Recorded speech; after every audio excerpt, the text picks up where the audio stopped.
Good morning, April 7th at the Economic Development, Historic Preservation, and Environmental Conservation Committee. And I guess we will start off with the attendance. Yeah, so we have Kevin Walsh, Dart Strayer, Elena Finnan, Jamie Puccioni, Clark Henry, Jean Fode's in the audience. We have a member of the public in the audience, and we have Seth online. Very good. And do we have any comments or concerns from the public this morning? Oh, no, not really. Okay. And no emails or anything, Ms. Robertson? Oh, no emails. All right, very good. And that brings us to the minutes of March 3rd, 2023. Do we have a motion to approve those minutes? I'll make a motion to approve the March 3, 2023 minutes. I'll second that. And any discussion or changes? Seeing none, all in favor? Aye. Any opposed? And that will pass unanimously. And that brings us to the resolutions. Okay, so the first resolution we have is the resolution calling for adoption of the local law for the Uniform Code and Energy Code. This was mandated by the state. We held the public hearing at the last meeting. There was no public hearing there was no public comment at the last meeting. I do have a couple of typos and corrections from my building inspectors that we can add in there. But it should be ready for adoption at the end of April. Excellent. The second resolution that I have is a resolution calling for a public hearing. This is a public hearing for the special use permit that would remove two single-family homes on lots 17 and 33 Fagan Ave and allow the extension of the automobile sales lot on South Fagan Ave. So I know we've talked about this one a couple of times, but now that it's actually basically going to start coming before the board, this is the current existing conditions up there. This is the Matthews Kia that has the existing parking lot and sales center. Sorry about that. And this is 17 Fagan Ave, has a single family home and a driveway. And this is 33 South Fagan Ave, single family home and a driveway. 25 South Fagan Ave is currently a vacant property.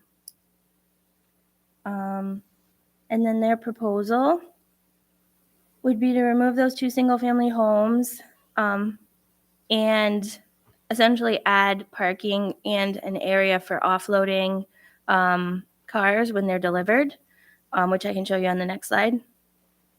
So they're proposing, I think it's like in the area of 96 parking spaces or something like Down that, to Kevin? 90 now. 90? From Okay. 140, I think it was 140, 144 the first application. So by the time they made the changes, I think we're It's down to 90. They do have to take down some trees. They are adding a significant amount of landscaping, and the tree council requested that a large Norway spruce remain. There was evidence that there was some birds of prey nesting in there, and when we were doing a site walk, like a bald eagle flew right over. So we think that tree is one of the taller trees in the neighborhood and is significant for the larger birds. So they are retaining that Norway spruce. And then they're adding landscaping to these islands on the south side of Fagan, adding a sidewalk with street trees, and they haven't really started engineering, but on this next slide here, they're showing that they're able to offload these little squares. They're showing that they're able to offload their 18-wheelers that deliver the new cars on site. Currently, the 18-wheelers deliver on the side streets or in State Street, and it can be problematic for emergency service, and it's disruptive to the neighbors. So the planning board worked pretty hard to get sites on the property itself where the vehicles could be offloaded. As it stands, the planning board is currently on a split vote recommending not to grant the special use permit. They were split, but the reasons for the 4-3 vote against were mostly that the encroachment from the commercial onto the residential on State Street could set a bad precedence for that neighborhood. You're adding a lot more commercial use directly adjacent to single family homes. And at least one of the board members stated that they were okay with the one single-family home that's closest to the Kia dealership coming down, but once it went into 2 homes, it was problematic. The Conservation Advisory Council also took action on it on Monday, and they recommended that the environmental impacts rose to the level of an environmental impact statement, so a positive deck. And I haven't put together their full findings yet. Jack's been working on it for me, so I'm just summarizing from my meeting. But similar concerns about encroachment for commercial onto the neighborhood, and concerns about drainage, concerns about, yeah, I think mostly It was impact to the residential. residential neighborhood. Yep. So I think just the taking down the homes and the impact to the residential neighborhood was very high concern of both boards. I can answer any questions you guys have. We can also dive into it a little bit more after the public hearing, but this is so that the next step on this project is for the town board to call for a public hearing on the special use permit. So where is it in the planning board? Planning board has forwarded a recommendation to the town board. Okay, I thought you said it was 4-3 against, so it was 4-3 Correct. in favor. No, it's their Oh, recommendation okay. is 4-3 against, Okay, but it still has to go to the town board. all right. The town board takes all of the recommendations, into account, but still makes its own decision on the project. I do have a county referral in the works that I have spoken to the county about.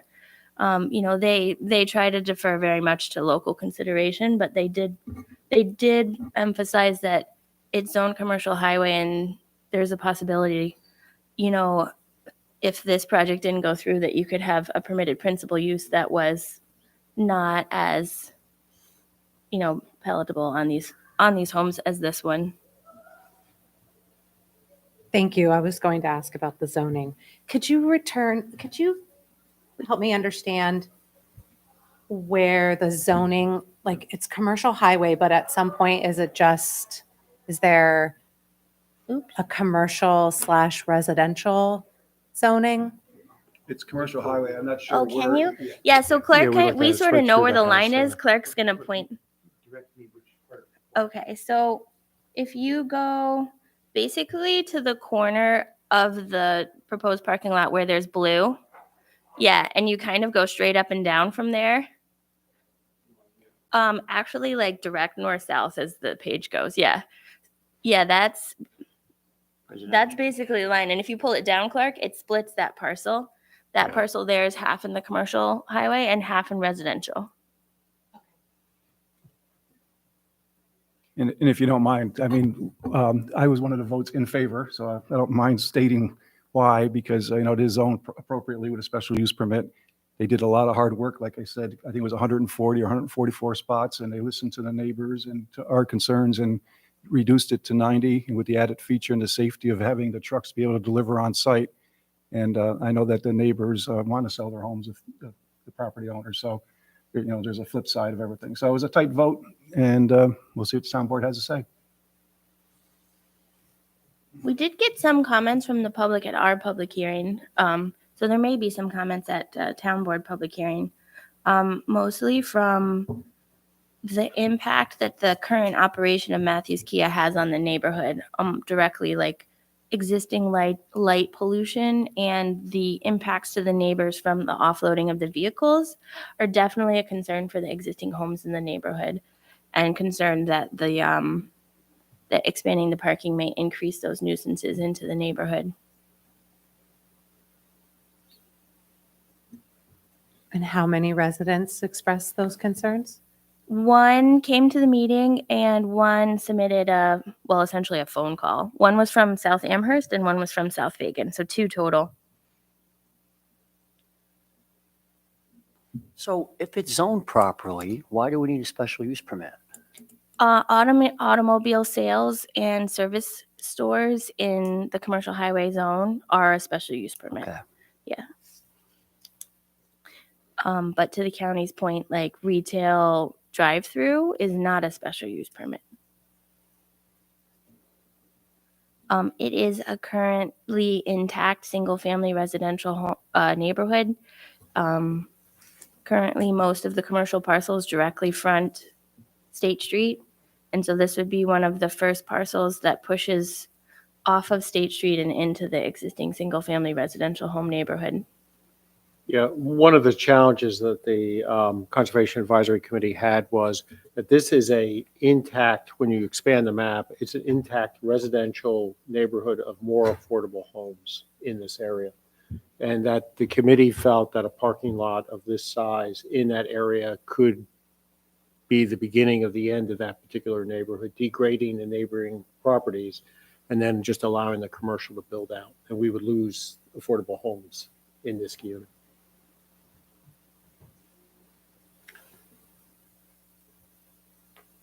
So first step, call for a public hearing, which would be held at the end of May. So we have quite a bit of time to work through this project. I don't know if anybody has any more questions. Oh, for the record, Beth Greenwood has joined us. Very good. Okay, the next one I have is making a seeker determination on the Niskayuna Parks improvements for a DASNY grant through Assemblyman Phil Steck. This is something that the supervisor and some of the department heads have been working very hard on. It includes upgrades to the River Road Park, Avon Crest Park, Fieldstone Trails, and Lions Park. I think we've gone through most of the processes that we need to go through. We referred all of the upgrades to State Historic Preservation Office, and they gave us a letter of no impact. We've looked at, the Conservation Advisory Council looked at it. They recommended offsetting some of the impervious surfaces at River Road Park with some low-mow because they're the heads of the low-mow initiative. But in general, they didn't have too many objections. And as far as environmental impacts go, some of the plans in here that I'm just flipping through these are the plans for the Lions Park train station that have been done by Jim McKinney, and he is a retired historic preservationist architect. Like, he worked on Emily Dickinson's home in Vermont. He's very sensitive to the architectural nature of Lions Park, and he also wants to add accessibility so that Lions Park can be accessible to anyone. So he's designing it so that the historic integrity is there and it's accessible to everyone. And I actually think we're pretty close to being ready to put this out to bid. So we need to do the seeker determination. This was the packet that was sent to SHPO, and I just love this picture. You may have seen it before, but this is actually the train station when the tracks were there. Hmm. Pretty cool. So I think we're good to go unless anybody has any questions on that one. And then the last one I have is actually kind of related to this. Because of inflation and prices continuing to move forward, my recommendation, just in speaking with Jamie and Ray, would be that we move forward with purchasing the pavilion. The sooner we do it, the lower prices that we lock in. And I know she's been working really hard to try and keep this in budget. So this is the pavilion that we looked at and submitted in the grant. It's 40 by 20, and it has that kind of like cedar gables. I don't know if you can really see it in there, but it has kind of a sunset cedar gable, which is nice. The total cost with installation is $52,000. Oops. The total cost without installation is $41,000.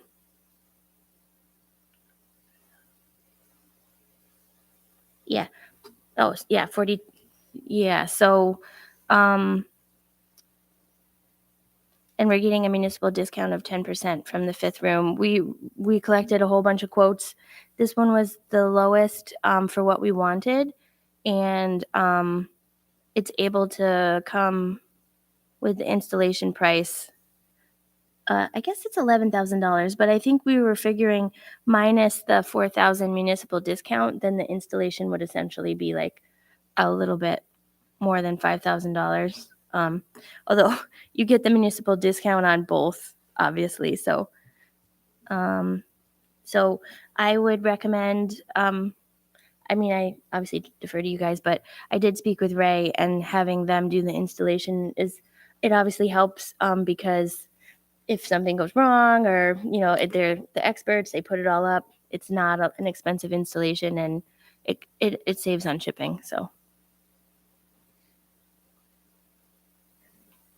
does anybody have any questions on that one?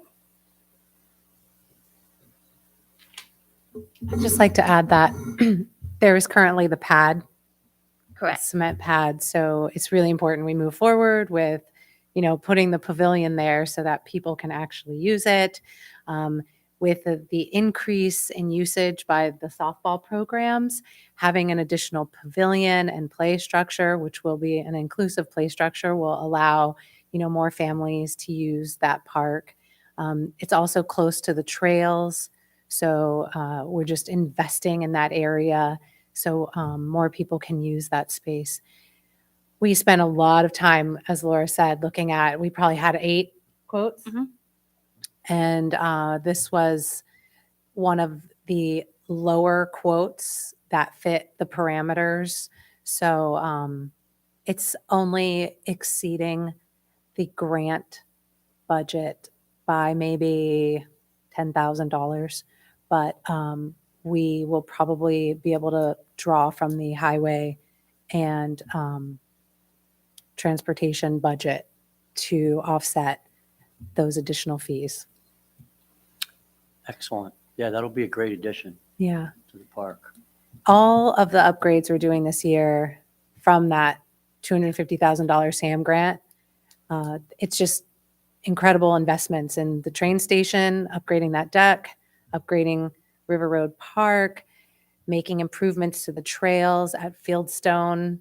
The highway and transportation team is already out there working on those improvements. So, it's just balancing the opportunity cost of having them do another project when they're already working on other upgrades related to those grants. And as Laura stated, if we have this company do it, then, there'll be a warranty and things Sure. like that. Thank you. And it does save on shipping, which I don't believe is in here, but they essentially bring the materials with them when they come to install it, so you don't pay for shipping.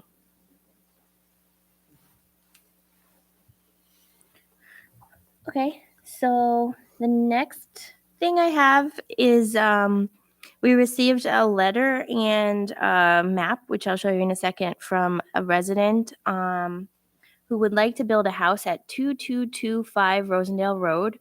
It's like in between, I think, Rose Hill and Hedgewood, maybe. You'll kind of recognize it if you live in the area. There used to be kind of a garden between those two roads, and this is a little flat, cleared area. Did go up for sale, and a person purchased it and would like to put a home there. The issue that they have is that it's kind of on a bend on Rosendale Road right here. And you can see it in your packet. They would need to get a curb cut from the county.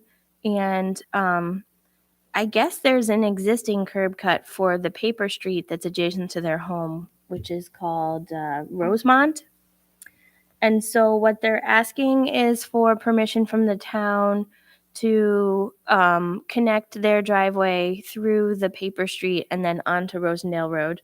I've seen the town do this 2 ways in the past. One has been an open development permit, which allows the driveway in the town right of way, and one has been a resolution allowing the driveway to go onto the town property. So it would still be town property. It's still town property. We can't get rid of the right of way. It's the only way to access other parcels in the back. But we have allowed driveways to go across our town right of way in the past. I think it's kind of similar in some ways to like a fence agreement in which we say, you can put your driveway there. We're the underlying landowners. If we have to disturb it or dig it up, we'll put it back as good as we can. But it's kind of like you can't object, obviously, to us doing whatever we need to do in our right of way. Hey, Laura, does that affect any of the sidelines or anything if the developer or the person who has the driveway on the town property at all? Does that change? No, it doesn't. They're actually considered a corner lot regardless of where the driveway goes. Yep. And it's really hard to see because there's like a ton of lines going here, but this is where the driveway would go if it stayed on their property. And this is where the existing curb cut is for the paper street. And so I think another thing that they're a little concerned about is if this road was ever built, this driveway would be super close to the road. It would make a lot more sense if this road was ever built for the driveway to connect into a road like this. Laura, they're aware they got 2 front yards. They're aware, yep.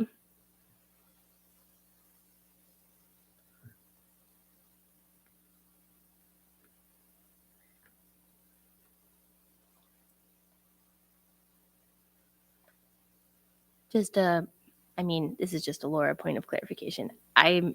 I explained to them that they have 2 front yards. This drawing is not actually showing 2 front yards. So I think as proposed, they still have to go to the zoning board, which I mentioned to them as a separate process. This is just for the driveway. Yeah, that's why I asked my question. Yeah. Did anybody have any objections or thoughts about it?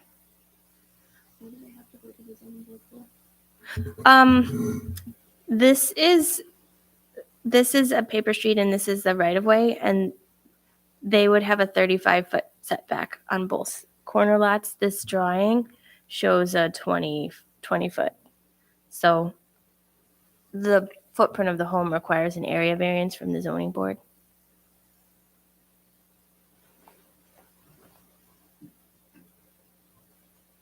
I don't see any major problems with it.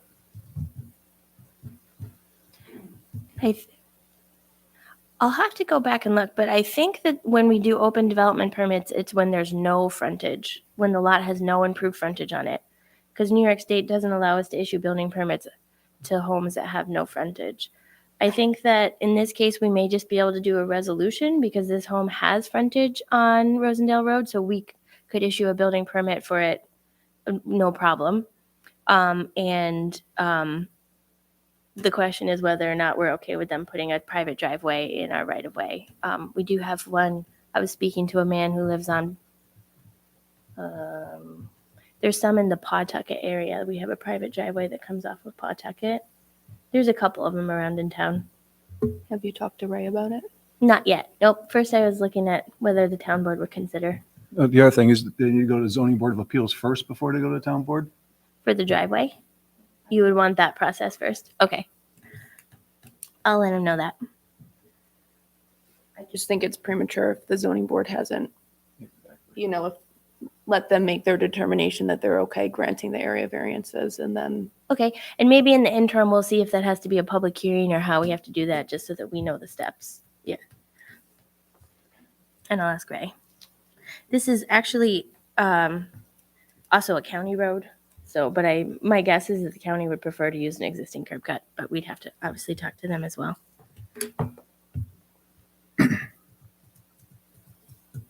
Okay. Okay. I'll go through this quickly. Planning board, Balltown Road, Trinity Baptist Church was approved, and that's their clearing and scrubbing for the recreation area behind the church. 31 East Street, the northeast underlayments, they got their zoning board. They made it through the zoning board since it's a minor change in use, and we approved the site plan. And they're going to add a office area and a bathroom over there, and it'll be daytime hours pretty much only, and only interior storage, so it should be minimal impact. Plus, they'll clean the site up over there. The Broken Inn, of course, we approved the outdoor picnic table areas on their property. I'm not sure if the picnic tables are there or not yet. I drove by the other day, didn't see it. So we won't talk about 3900 State Street. That's Kia. We already talked about that. And the other one was Antonio Park. We have sketch plan approval and our seeker determination. The public hearing is at our next meeting, April 17th. Other things we're working on, of course, is the Mohawk Golf Club. We had our public hearing on March 27th. It was well attended. And planning department's working with town designated engineer now to get some preliminary information. Once we get some preliminary information, we'll probably discuss that and make our recommendation to town board regarding the special use permit for the average density development. Rivers Ledge, we're waiting on them, and I think Clark's going to talk about that. They're working on their garage design. So with the 55 unit senior apartments, there will be 55 garages that goes along with that, one garage for each resident there. And Union Street, Bank of America, we got a package for new signage. We'll approve that at our April 17th meeting since all that signage is compliant. Just a couple other things. We're just waiting on applicants. The only one, Laura, I'd ask you about is on Union Street, that single family home from they still have an open application for that? Is that still active? Is that the one that is directly adjacent to the bank? Yeah, yeah, You know, I do think they still have an open application on that. yeah. We had asked them to look at how the driveways connect and the grade, and they never came back. Yeah, they were in a hurry, it seems, because they had a potential tenant, and then all of a sudden they disappeared, so. Although it is open, Clark and I could probably reach out at this point when we haven't seen movement like that. We usually see those projects die. And just to follow up on Broken Inn, we have a meeting scheduled with Highway, Planning, Building, and Mr. Nicky on Tuesday, which is the earliest we could get everybody together. And I think that that's moving forward as it was approved and should be. Thank you. What's the status with the Broken Inn? Well, that's, Laura just said, they're going to have the meeting. That's the pre-construction Yeah, the meeting. pre-construction I'll call meeting. it, to make sure there's no open items and everything, the picnic tables. And I saw it on social media that they're en route or there. I'm not sure if they're there or not yet. And so it's going to go ahead with the picnic tables, and the town's going to take the responsibility of striping the parking. And that's pretty much it. Yeah, the building permit is been reviewed by the building inspector. So I think the last kind of step in before you see things materializing over there is the pre-construction meeting. Also, we're still working with the county on the potential to be able to remove the curb. That's a county within the county right-of-way county agreement that we have to finalize.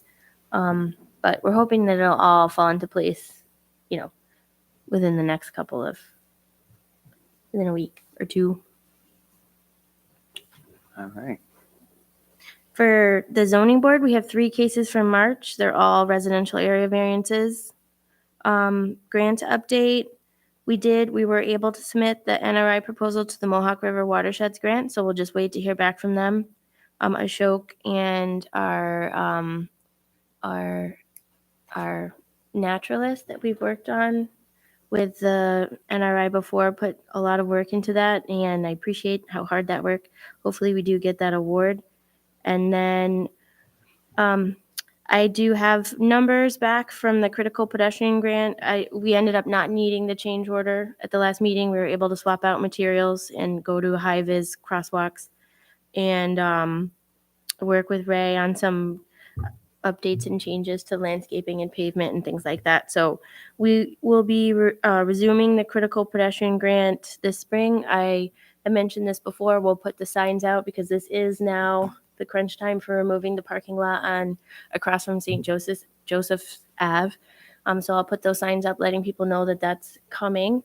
If you guys get questions about where that parking lot is going, trying to direct people to park in the Zenner soccer fields, which is less than a mile in the exact same type location of the bike path.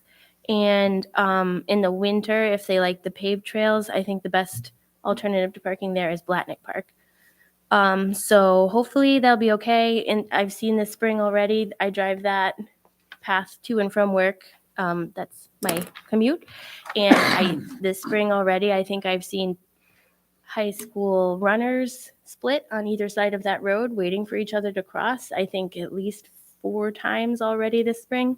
So really excited to get that in and improve the safety there. Any questions about that? Complete streets, that's the last thing in your packet. And I apologize, Kevin. I meant to put your planning board report in the packet and I left it out. But I can email it to anybody who's interested in seeing it. I normally put it in there. I think because I put the complete street stuff when I looked at it quickly, I thought it was in there. Com- Yes. Complete Streets adopted their goals at their March 31st meeting. Their goals are listed in your packet. They also adopted their priority letters that they would like to send out to the Niskayuna Central School District, to New York State, Schenectady County, and to town of Niskayuna. You'll note that I think one of the big changes this year is the safety measures for State Route 7. I think that's been discussed at a couple committees. So one of the things that helps when you're putting grant packages together and everything is to have the priority list. So safety measures for State Route 7 are on the top. And we had a really good meeting with our grant writer that had been approved by the town board. And I think we want to reach out to the state and county and just see if we can leverage some of the unfortunate things that have happened on State Route 7 to get safety improvements in that corridor while the money is out and while we have this. So that's, we'd like to get the priority letters out so we can use them as backup and start having meetings with the county and the state when we can to, I mean, among other priorities, but really push for Route 7. I think right now we've got a lot of stars aligned on it.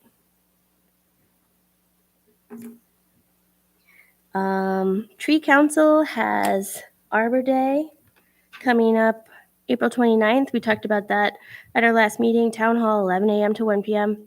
We did secure silent wings, I think they're called, and it's birds of prey.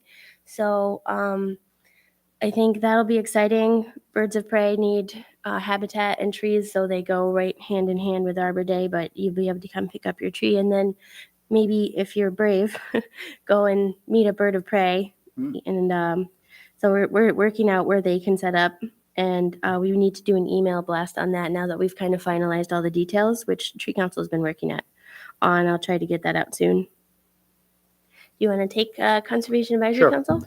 The Conservation Advisory Council met on Monday, and we discussed the three projects, the Mohawk Golf Club, 39 State Street, and the grants. The Mohawk Golf Club, the committee gave a positive deck on the project. The Mohawk Golf Club is a central piece to the public-private recreational network within the town. It's the largest open space parcel in that category by far. It's close to a high-density area in Niskayuna, primarily if you look at Old Niskayuna, Union Street area, and the Ruffner Road is not as populated, but it is central to the town.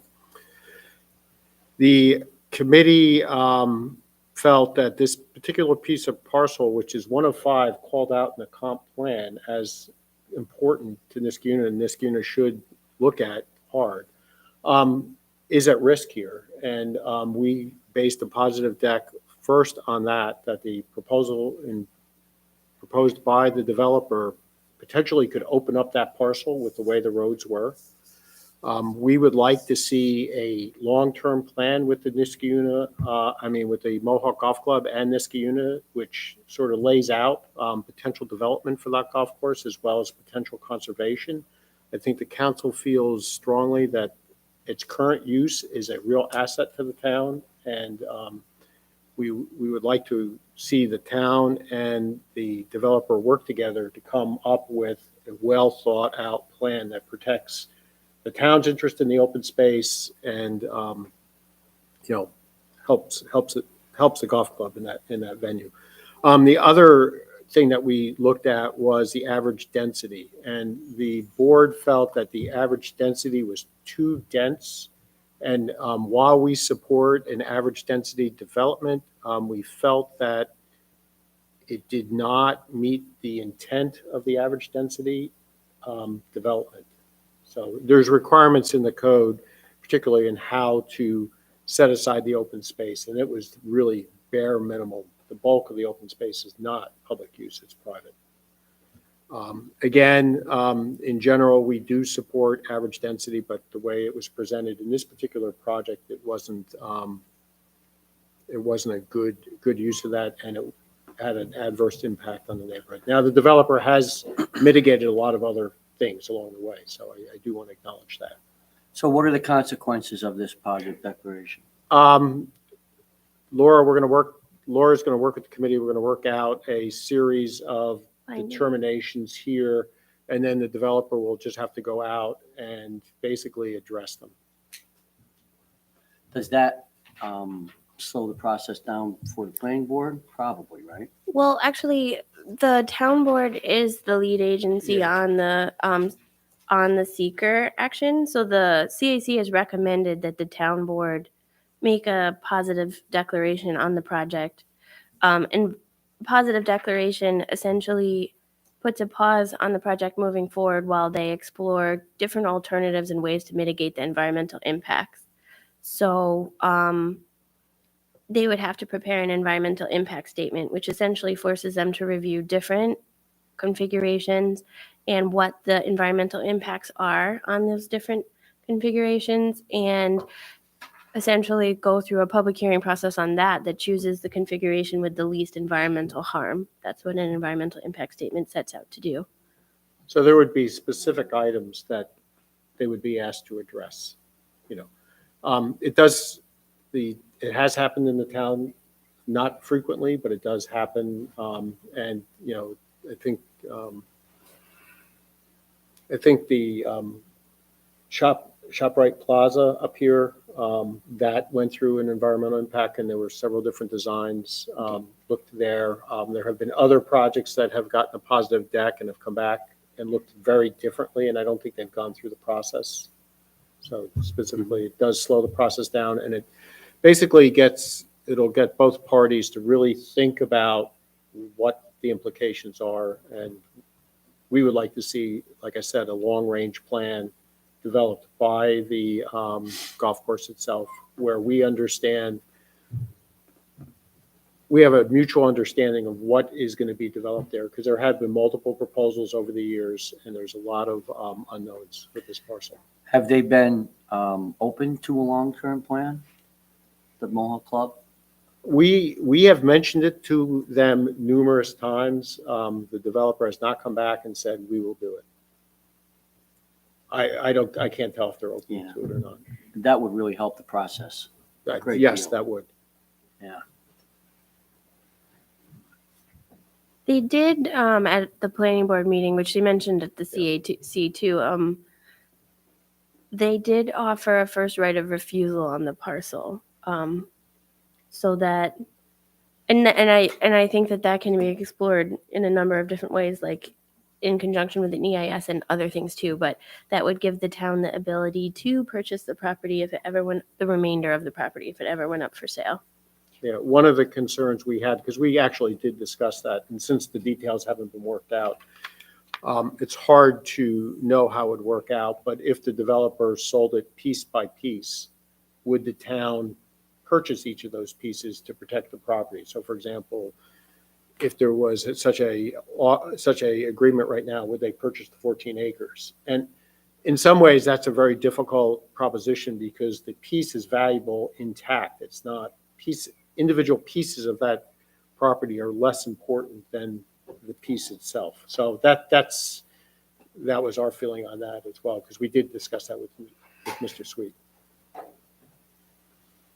Or maybe either for you or Dart, I think it would be helpful for anybody watching this, just explaining a negative deck versus a positive deck, exactly what they mean, because they're always a little confusing when you don't deal with them all the time. So what happens with the committee is we look at a bunch of criteria for the impact in the environment, and that includes the physical environment, the community. It looks at the impact of the community. It looks for whether it's in line with the town plans, zoning. So it's a broad picture, and utilities as well. And the threshold is there may be a impact in this area. And you can get a negative deck, which means there are no real impacts. And a lot of the projects go through and there's minimal impacts. There's a second part to that where we identify impacts and we work with the developer and we mitigate all those impacts. And the majority of the projects we see go through that. We are able to mitigate the impact to the area, and the project goes forward with conditions, which the planning board will look at and other people will, and it will work its way through the project. The third is a positive deck where we feel that in the given project that we can't resolve the potential impacts to the environment. And that's where we landed on that. It doesn't mean they can't be. It means that given the project we looked at and where we were with the developer, we could not resolve them. Yeah, and the sort of nomenclature there is just confusing because a negative deck means that there are small to no environmental impacts, but a positive deck means that there are moderate to large impacts that we want to explore to see if we can mitigate them. So when you hear positive deck, it sounds like an approval, but it's actually, I mean, essentially an identification that there's a positive impact to the environment that we want to try and mitigate.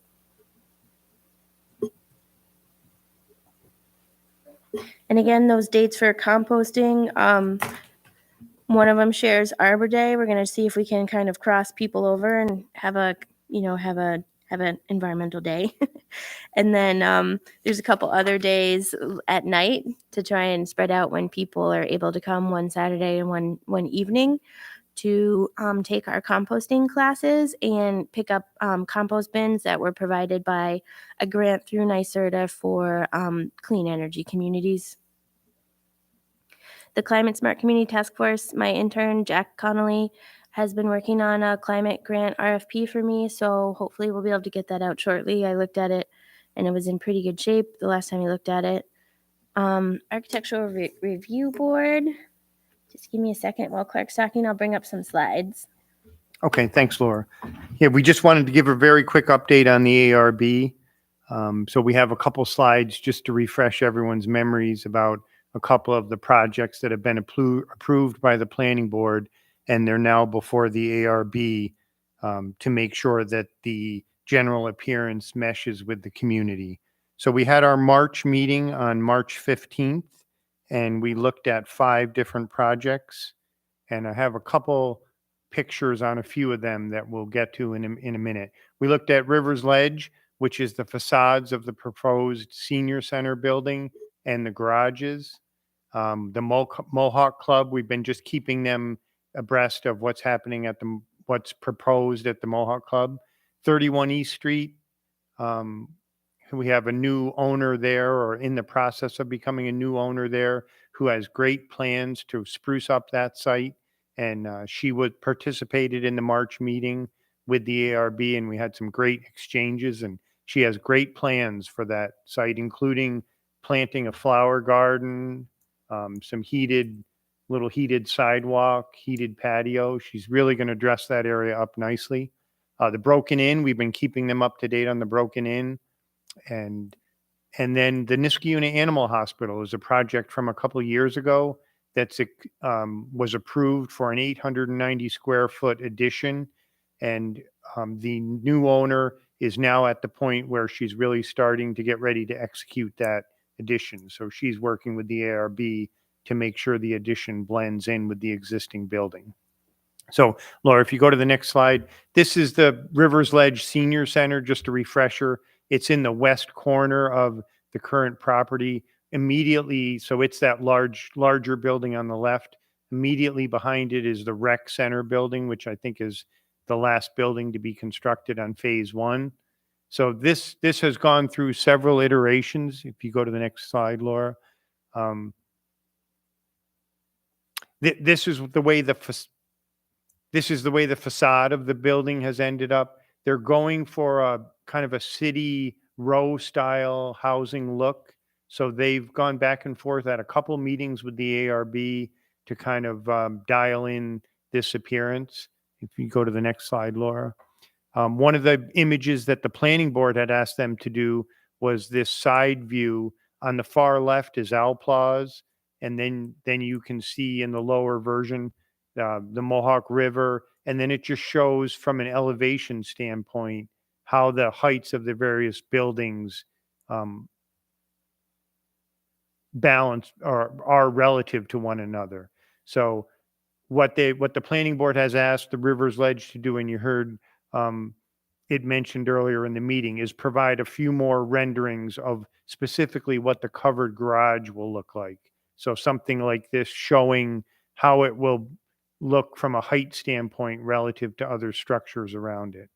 So I think if you go to the next slide, Laura, this is their rendering that they did propose for their garages. Originally, they were going to have some underground parking at the senior center, but senior apartment complex, but that ended up being prohibitively expensive. So their plan B is to do a covered parking garage like this.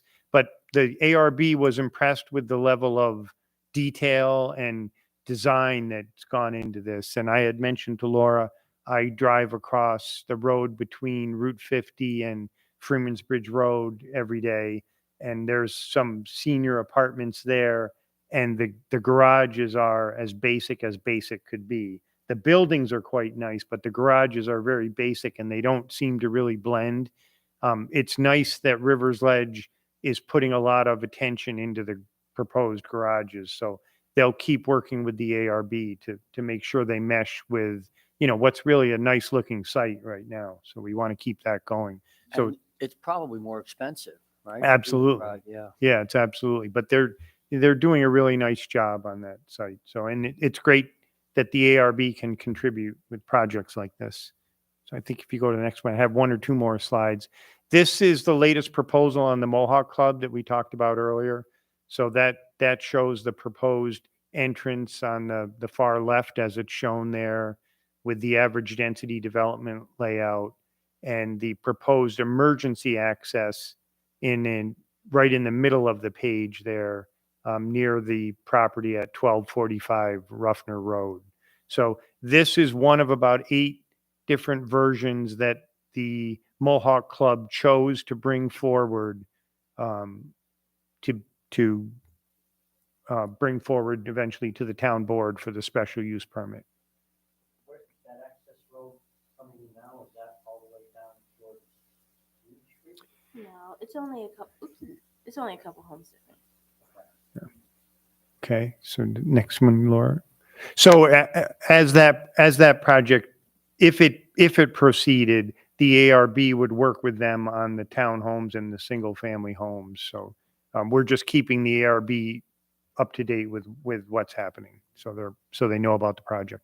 And then this is the broken in, just for people to see. You can barely see it in red there. The planning board approved picnic tables on private property as allowed by the town code. So that red area where you can see the circles, those would be the tables on private property that's owned by Lang's Pharmacy, actually. The rest of that land is town-owned land. So the tables would be approved for the private property. So again, we're just keeping the ARB informed of this for any comments they have. I think that might be just about it. Oh, there's a little aerial view of, again, the tables on the private property and reconfigured parking. So the town land that would be in question is closest to the building. Is that correct? Where's the town land that would some town land have to be used for this? No, No. the proposal doesn't involve any town Oh, property. great. Okay. And that was one of the points, that the code actually doesn't allow town land to be used for that. And then I think that's it. That's it. Our next meeting is the 19th of April, and we have a couple of follow-up reports. Thank you, Clark.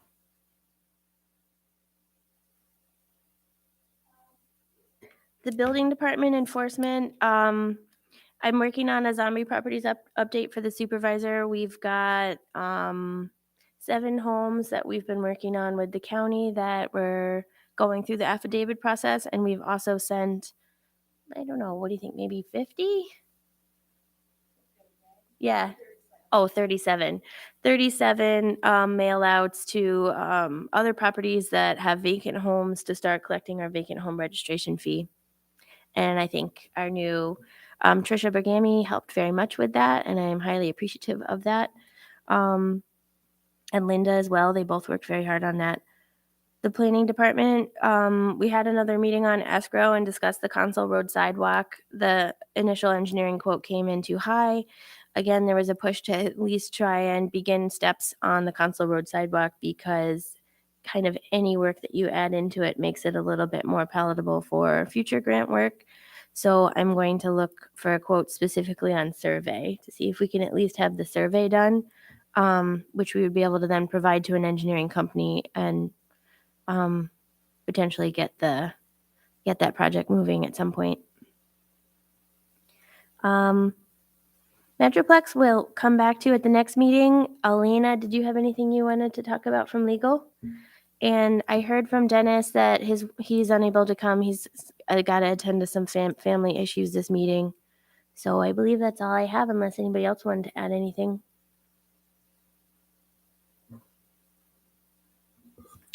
If there is nothing further for the good of the order, I'll make a motion to adjourn. I'll second that. All in favor? Aye. Aye. And we are adjourned. Thank you, and we'll see everybody on the first Friday of May.